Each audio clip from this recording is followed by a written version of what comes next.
finally, it was the right time for God to keep his promise to Abraham and Sarah.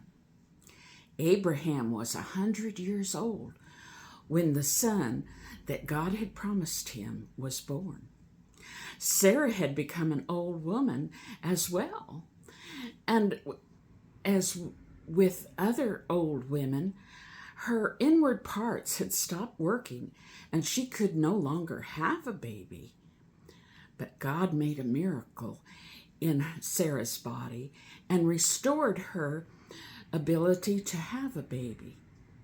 God wanted them to know without a doubt that he always keeps his promises. They were so happy, so very, very happy. They named their son Isaac. The name Isaac means laughter. Remember when the angels came to visit them in their tent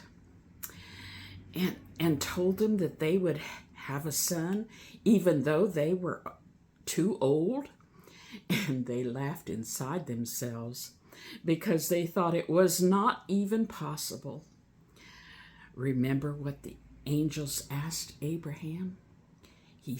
They said, "Is anything too hard for the Lord?" Sarah happily started teaching and training Isaac in all that he needed to know as a little boy. He would stay close to her until he was about 12 years old, kind of like going to elementary school. But when he was 12, Abraham had a great party to celebrate Isaac's special birthday. This is when Abraham took over Isaac's training. But something happened at the celebration that changed their family in another way. Hagar and her son Ishmael were at the party. Ishmael, who was much older and bigger than Isaac, began teasing and taunting Isaac, kind of like a bully. And it's possible that he had been doing that a lot all along and people didn't notice. But Sarah was nearby this time and she saw the mean treatment that Ishmael was doing to Isaac. She became very angry. She went to Abraham with the problem. She told Abraham that Hagar and Ishmael must be sent away. Abraham struggled with this decision. He loved Ishmael too. And he talked to God in order to make the right decision. And God told Abraham to go ahead and send them away, but he should not be despair or shouldn't be sad, because God knew that Ishmael would be the father of a great nation, just as he told Abraham long ago. So God solved the problem.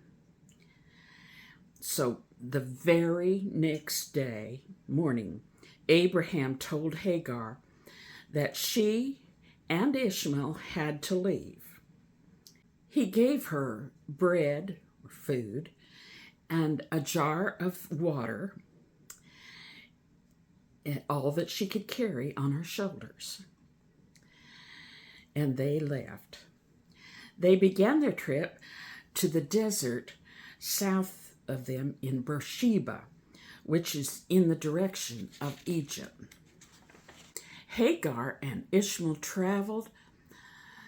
The Bible says they wandered, so maybe they didn't make a straight line, but they wandered. At some point, they ran out of water, and Ishmael became so weak, Hagar thought he might die. Hagar put Ishmael in a shady spot under some bushes. Then, when she could do no more for him, she walked away just far enough that she could not see him.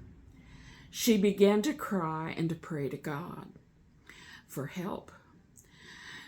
She was afraid Ishmael might die, and she did not want to see that sad thing. When she prayed and cried to God, an angel spoke to her from heaven. He asked, "What aileth thee, Hagar?" And that kind of made me think maybe she did a lot of complaining or what's wrong, everything's wrong, boo-hoo-hoo, all the time. But maybe not. But it just made me think that. But the angel told her that God had heard the lad's cry, his voice, and God would not let him die then, for he was to be the father of a great nation later. The angel showed Hagar that there was a well just nearby that she had not seen yet. Hagar took her empty jar and filled it, and they both lived.